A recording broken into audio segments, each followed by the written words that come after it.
नमस्कार, अन्नपूर्णा रंजना किचनमध्ये आपलं मनापासून खूप खूप स्वागत आहे। आजची रेसिपी आहे फ्राईड राईस।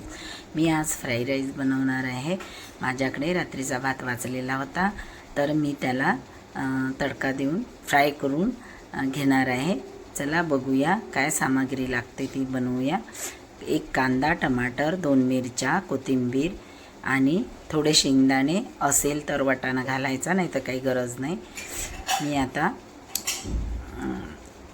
कढाई ठेवलेली आहे, त्यामध्ये तेल घातलेलं आहे। तेल गरम झालं का हे बघण्यासाठी मी थोडं जिरं घातलेलं आहे। जिरं फुलफुलीत झालेलं आहे। कढीपत्ता आणि कांदा घातलेला आहे। त्याला आपण मस्त परतून घेऊया, लालसर व्हायपर्यंत चालू देऊया। थोडा कांदा नरम आणि लालसर झाला तर खूपच छान त्याची टेस्ट येते। म्हणताना आपण थोडा कांदा लालसर होऊ द्यायचा, नंतर त्यामध्ये बटाटा घालायचा। आपल्याकडे असेल तर वाटाणे घालायचे, वाटाणे घातलेले आहे मी, शेंगदाणे।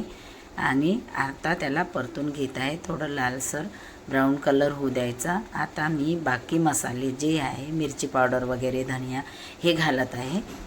चवीनुसार मीठ घालत आहे। तर मस्त भात घातलेला आहे, याला मस्त छान परतून घेणार आहे मी। हे परतून घेत आहे तरी 5 मिनिटापर्यंत भात रेडी झालेला आहे। डिश तयार आहे। चला आता बघूया। माझ्या चॅनलला सबस्क्राईब करा, शेअर करा, लाईक करा, बेल आयकॉन दाबायला विसरू नका। धन्यवाद, थँक्यू।